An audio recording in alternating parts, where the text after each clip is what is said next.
सर्व मंगल मांगल्ये शिवे सर्वार्थ साधिके शरण्ये त्र्यंबके गौरी नारायणी नमोस्तुते। नमस्कार, जय माता दी। मैं हूं आपके साथ छाया चौधरी और आज नवरात्र का आखिरी दिन है, 9वां दिन है। आज के दिन माता सिद्धिदात्री की पूजा की जाती है, उनको आराधना की जाती है उनकी, और साथ ही उनको पूजा जाता है। तो चलिए आज के दिन किस तरीके से पूजा करनी है, किस तरह से उद्यापन करना है, ये तमाम जानकारी हमारे साथ साझा करने के लिए पंडित दत्तात्रेय होसकरे जी हमारे साथ स्टूडियो में मौजूद हैं। पंडित जी बहुत बहुत स्वागत है। जी नमस्कार। पंडित जी, आज 9वां दिन है, आज माता सिद्धिदात्री की पूजा अर्चना की जा रही है। आज का विशेष महत्व क्या है? जी, जहाँ तक 9वें दिन की और सिद्धिदात्री देवी की आराधना का प्रश्न है, तो मैं आपको बता दूं, जो भी संकल्प लेके, जो भी इच्छा लेके, जो भी मनोकामना लेके आपने जो पिछले 8 दिनों से पूजा की है, उसकी परिपूर्णता का दिन है सिद्धिदात्री का देवी, यानी कि सिद्धिदा सिद्धिदायिनी कहा गया है माता जी को। ये सिद्धि प्रदान करती हैं। जो भी तत्व जिनकी आकांक्षा आपको है, जो 8 दिन तक आपने पूजन किया है, 9वें दिन वो सभी सिद्धियों की पूर्ति होने वाली है। वो सभी सिद्धियों की पूर्ति होने का रास्ता खुलने वाला है, ये दिन है, इसलिए बहुत महत्वपूर्ण है।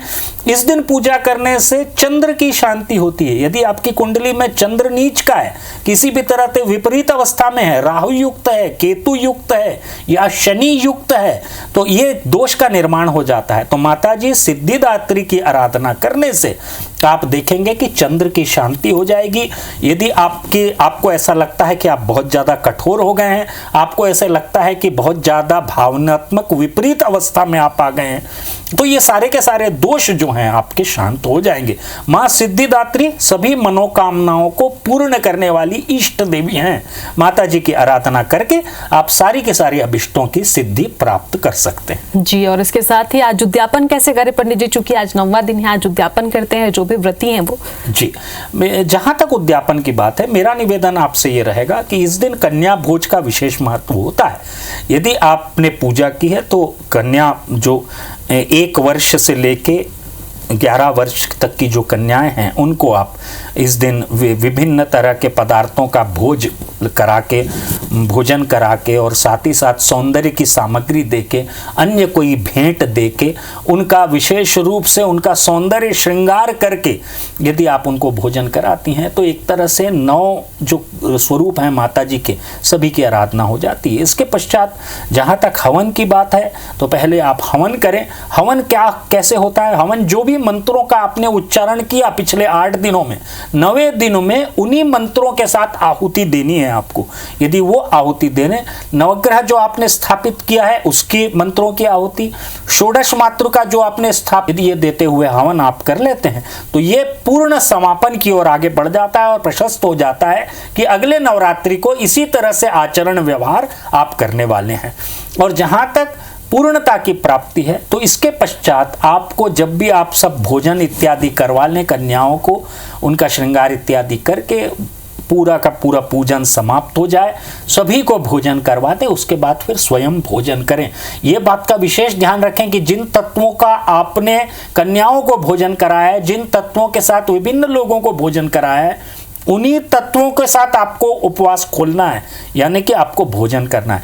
विशेष रूप से ये सारे के सारे नियमों का पालन करते हुए यदि मां सिद्धिदात्री की आप आराधना कर लेते हैं, तो आपका ये व्रत जो है पूर्णता को प्राप्त होता है। पंडित जी, चूंकि आज यज्ञ अनुष्ठान का भी दिन होता है, यज्ञ अनुष्ठान किए जाते हैं, तो आज किस तरह से यज्ञ और अनुष्ठान होने चाहिए और किस तरह से पूजा विधि होनी चाहिए? जी, यज्ञ और अनुष्ठान जो किए जाते हैं विशेष रूप से, जैसा कि आपने पूजन किया है माता जी का विभिन्न 8 दिनों में, और 8 दिनों में जो पूजन करने के उपरांत जो जो तत्वों का आपने पूजन किया है, जैसे आपने नवग्रह का पूजन किया, आपने षोडश मातृका का पूजन किया, आपने जो है कलश यानी कि वरुण देवता का पूजन किया, आपने गणपति गौरी का पूजन किया, ये सभी पूजन हवन के जो कुंड होता है उसके सामने ये सभी पूजन होते हैं।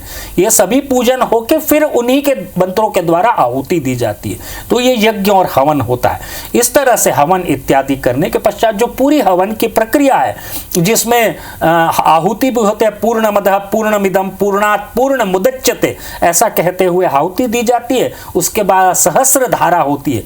ये सब करके उसके बाद शांति होती है। पूरी शांति का विवरण जो है यज्ञ इसमें दिया होता है, वो शांति शांति कर लें। उसके बाद 10 दिक्पाल पूजन होता है, वो करें। ये करने के पश्चात हवन जो है पूर्णता को प्राप्त होता है।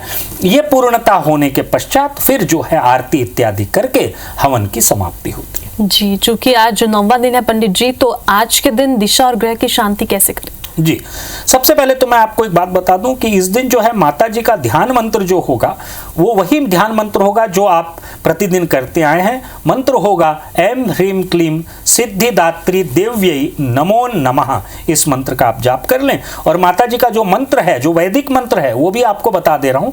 वो मंत्र है सिद्ध गंधर्व यक्षाद्यैर सुरैरमरैरपि सेव्यमाना सदा भूयात सिद्धिदा सिद्धिदायिनी। इस मंत्र का आप जाप कर सकते हैं।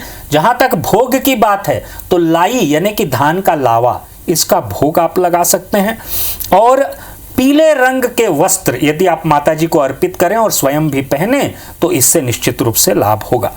दिशाओं की शांति की बात मैं करता हूं। दिशाओं की शांति की बात है तो ऊर्ध्व और अधो दिशाओं की शांति इस दिन आप कर सकते हैं।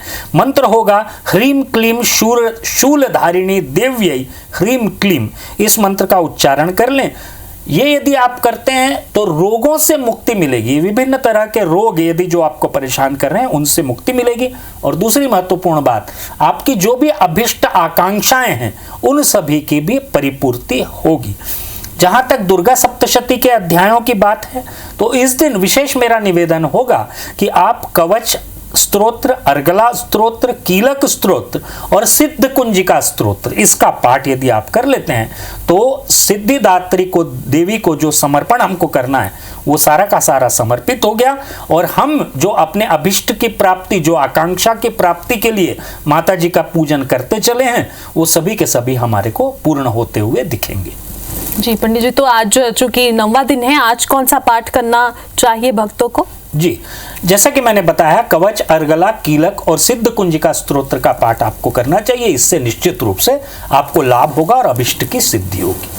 के अलावा और कौन कौन सी बातों को खासतौर पर आज ध्यान देना चाहिए? क्योंकि उद्यापन है पंडित जी, आज जो भक्त हैं, जो व्रती हैं, वो भी आज व्रत अपना तोड़ते हैं। और इसके साथ ही जो भक्त हैं जिन्होंने उपवास नहीं रखा है, उनको भी कौन सी चीजों का आज ध्यान देना चाहिए? क्योंकि 9वां दिन है और 9वां दिन विशेष होता है। जी देखिए, जब भी हम देवी की आराधना करते हैं तो शाक्त विद्या है। शाक्त विद्या बलि इसके समर्पण का कारक होती है। बलि का मतलब क्या होता है, इसको समझना बहुत जरूरी है। बलि यानी कि त्याग करना, यानी कि हम में जो भी दुर्गुण हैं उनका त्याग करना। तो विशेष रूप से इस बात का ध्यान रखें कि यदि आप पूर्व में किसी व्यसन से पीड़ित रहे तो हमने देखा है कि नवरात्रि में 9 दिन लोग व्यसन को छोड़ते हैं। इसका मतलब ये नहीं है कि 9 दिन जैसे ही हो गए तो 10वें दिन फिर से व्यसन प्रारंभ कर दें।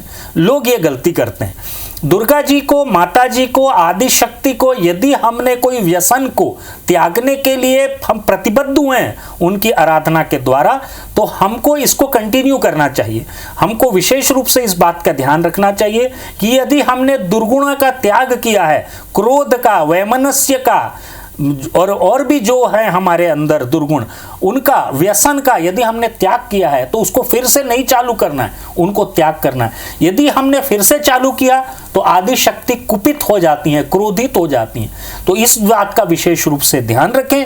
और किसी भी तरह के व्यसन से मुक्ति का एक 9 दिन का ऐसा अवसर है जो आपके जीवन में बदलाव लेके आता है। तो इस बात को कृत संकल्पित होकर यदि आप आगे बढ़ेंगे तो निश्चित रूप से आपके जीवन में बदलाव आएगा। जी पंडित जी, बहुत बहुत धन्यवाद तमाम जानकारी के लिए। तो आज नवरात्रि का 9वां दिन है और आज उद्यापन का दिन है, इसलिए भी विशेष है आज का दिन। और आज माता की आराधना की जा रही है हर तरफ, चहुं ओर सिर्फ जय माता दी के नारे ही, जयकारे ही सुनाई दे रहे हैं। तो आप भी हमें विदा दीजिए और आप भी लीन हो चलिए माता की आराधना में, माता की कृपा पाने के लिए। फिलहाल नमस्कार।